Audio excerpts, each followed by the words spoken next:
I walked into my parents' house that Sunday afternoon expecting the usual cold coffee, passive-aggressive comments about my career choices, and my brother Marcus sitting in the living room like he owned the place.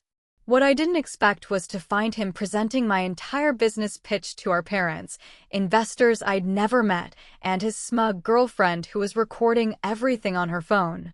My name is Adrian Cole, and I'm a software developer. For the past 2 years, I'd been working on something big, an AI-powered platform that could revolutionize how small businesses manage inventory and logistics. I called it Streamline AI. I'd poured everything into it, my savings, my nights, my weekends. I'd barely slept. I'd written every line of code myself, designed every feature, mapped out every market strategy. Marcus knew all about it.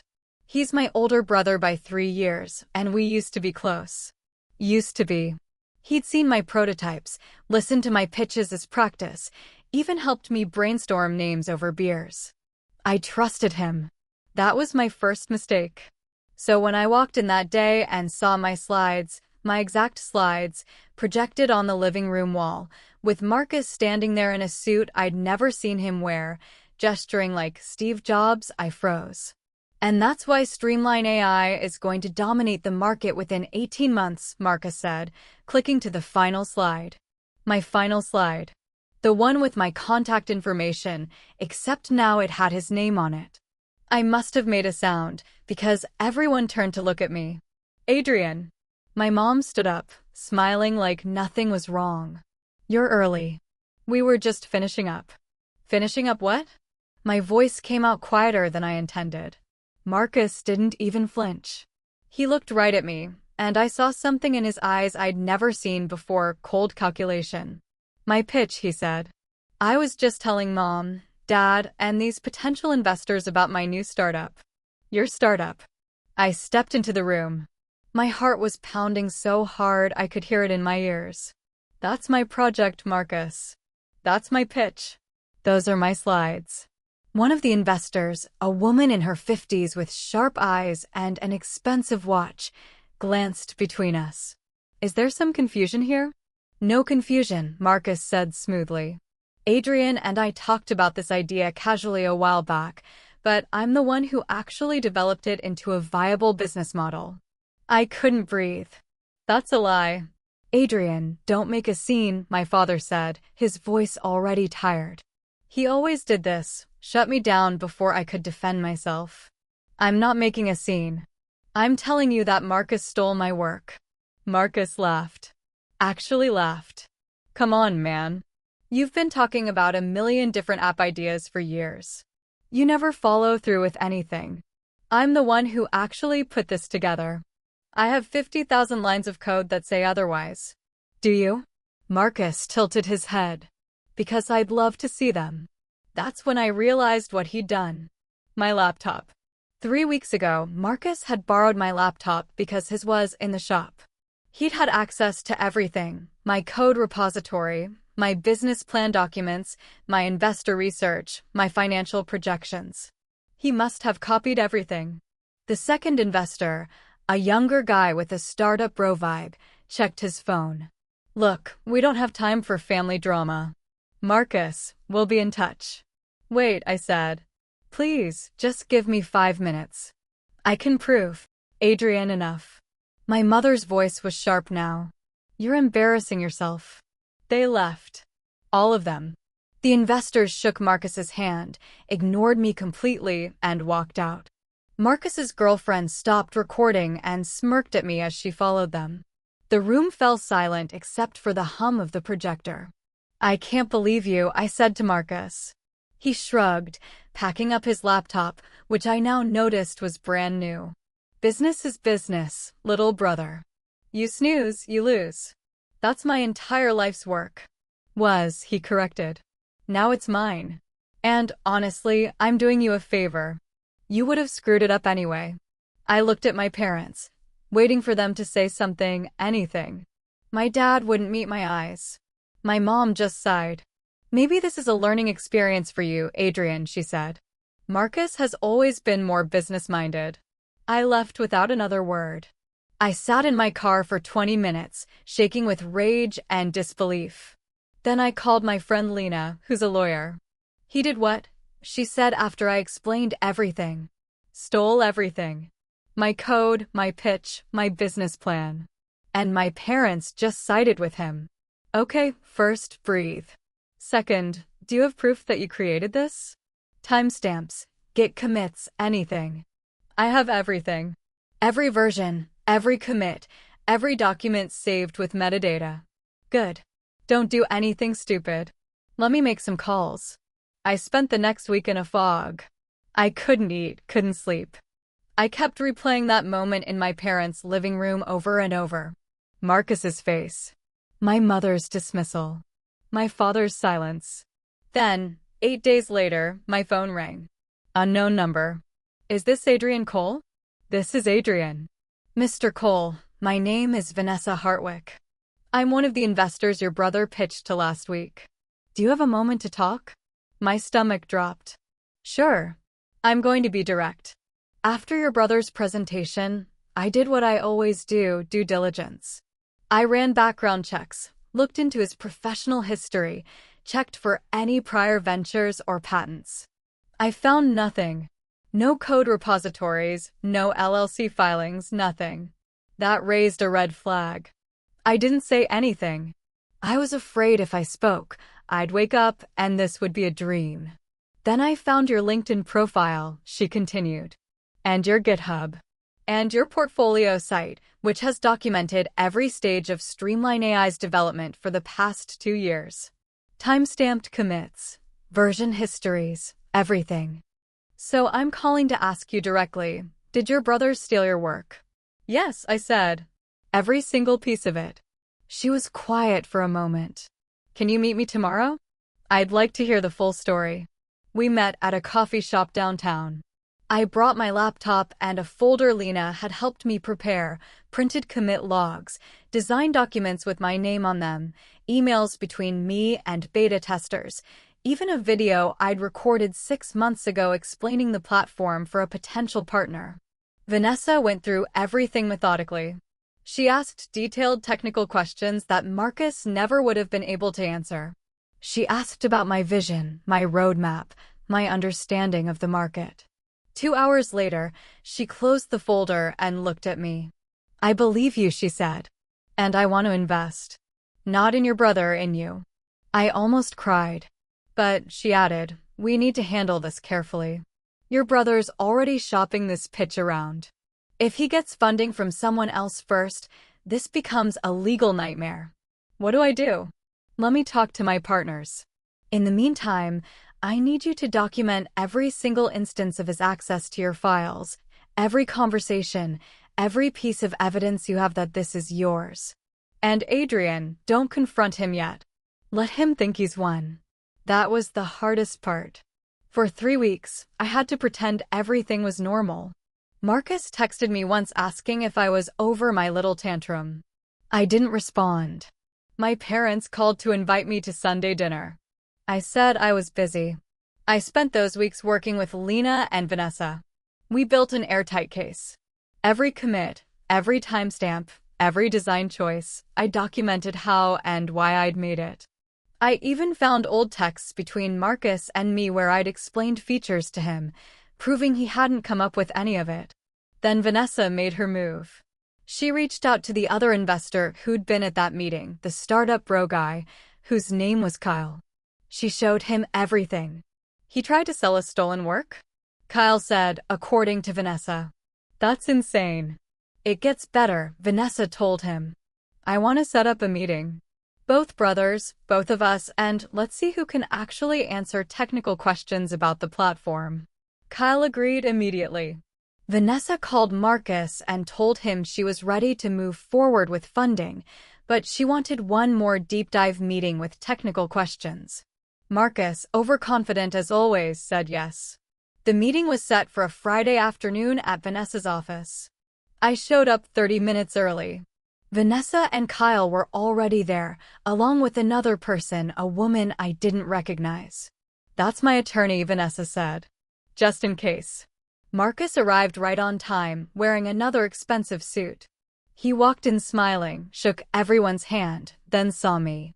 "What's he doing here?" Marcus asked. "Sit down, Marcus," Vanessa said.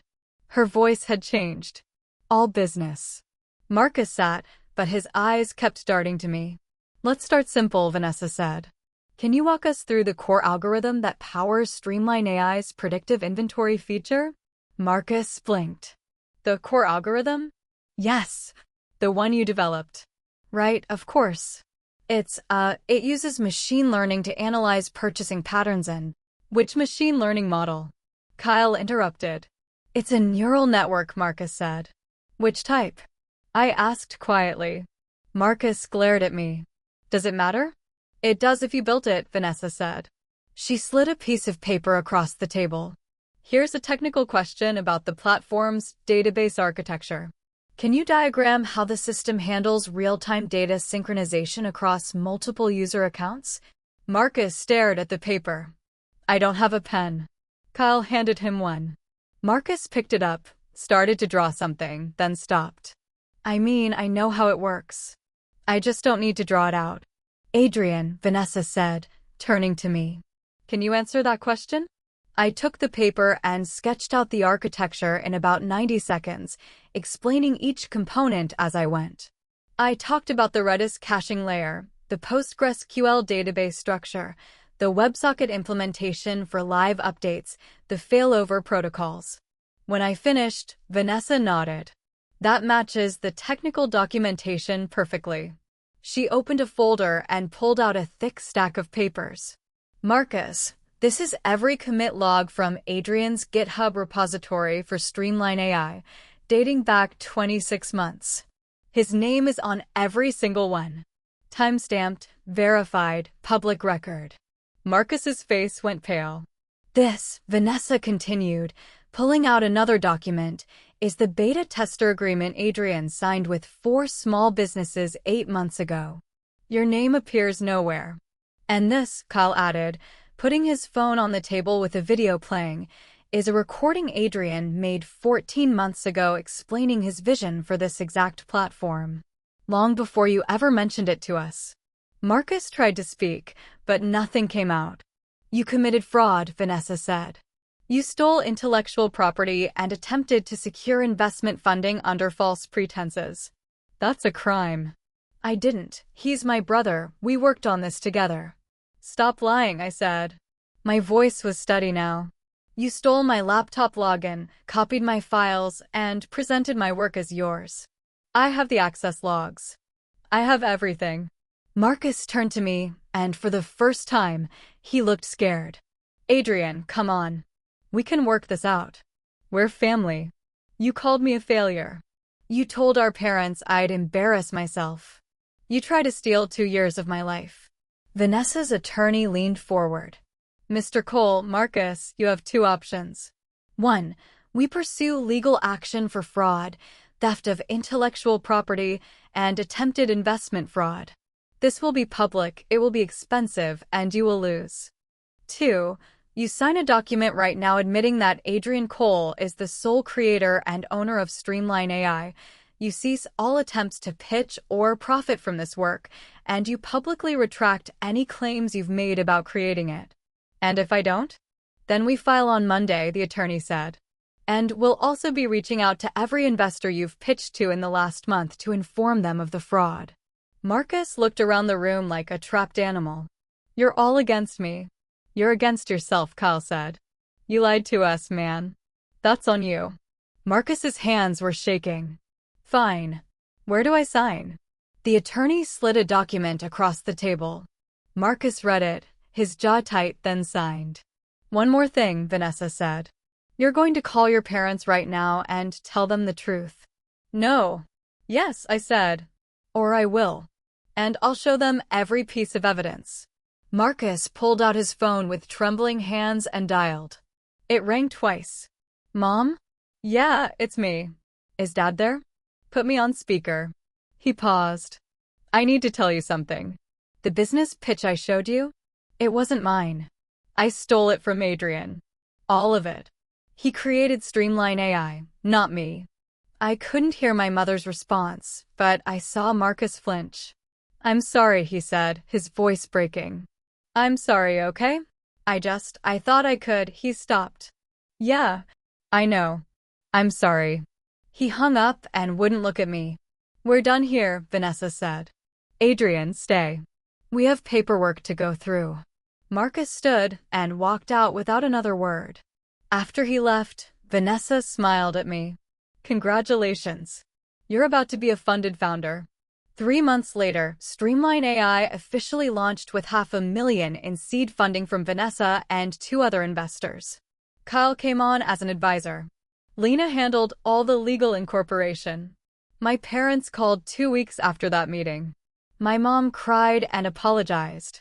My dad said he should have listened. I told them I needed time, and I meant it.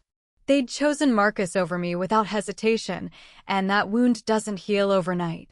Trust, once broken, doesn't just come back because someone says sorry. Marcus sent me one email about a month after the confrontation. It was short, "I'm sorry. I was jealous. I always felt like I was in your shadow, even though everyone thought I was the successful one. I hope you succeed." I stared at that email for a long time. Part of me wanted to respond, to tell him that jealousy doesn't justify betrayal, that his insecurity doesn't excuse what he did. But I didn't. Some apologies come too late, and some betrayals cut too deep for words to fix. 6 months after launch, Streamline AI signed 15 clients. Small businesses that had been struggling with inventory management were now thriving. I got emails from owners thanking me, telling me how much time and money we'd saved them. That felt better than any apology Marcus could have given. A year later, we were at 200 clients. I hired a team of developers, brought on a marketing director, and moved into a real office with exposed brick walls and huge windows. Vanessa joined our board of directors. The tech blog started writing about us. We were featured in a top 10 startups to watch article. I saw Marcus once after everything went down.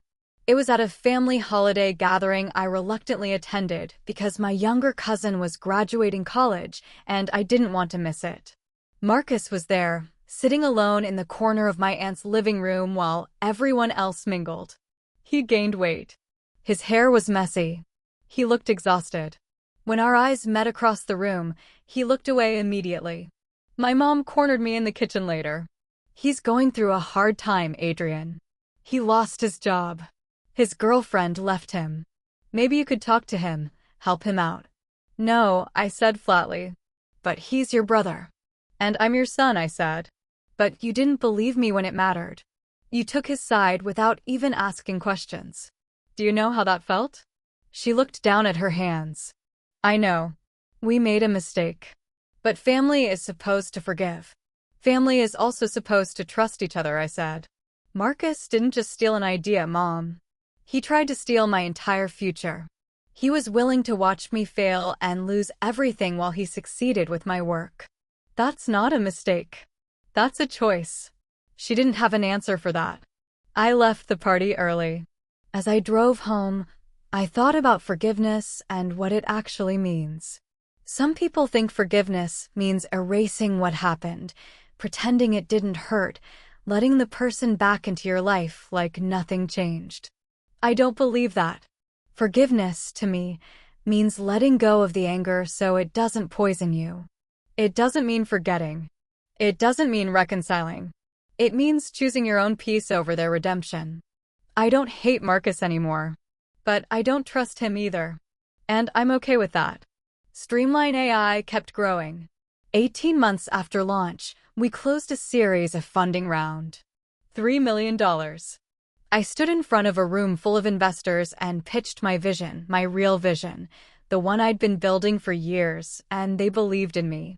Not because of my last name or my connections, but because of the work I'd done and the product I'd built. 2 years after launch, we hit 500 clients and expanded into 2 new markets. My team grew to 20 people. Trade publications interviewed me. I spoke at tech conferences. I became the success story I'd always dreamed of being. And Marcus? I heard through family gossip that he was working at a retail store, stocking shelves on the night shift. Part of me, a small, dark part I'm not proud of, felt satisfaction at that news. The rest of me just felt sad. He had potential. He could have built something of his own. Instead, he tried to steal mine, and he lost everything in the process. Last month, Streamline AI was valued at $10 million. We're in acquisition talks with a major logistics company. If it goes through, it'll change everything, not just for me, but for my entire team. My parents reached out again recently. They want to have dinner to reconnect as a family. I told them I'd think about it. I probably will eventually, but on my terms, in my time, when I'm ready. Because that's the thing about betrayal, you don't owe anyone a timeline for healing. You don't owe them forgiveness just because they're family. You don't owe them anything except honesty, and the honest truth is that some wounds leave scars. But scars don't mean you didn't heal. They just mean you survived something that tried to break you. I built Streamline AI from nothing. I earned every investor, every client, every success.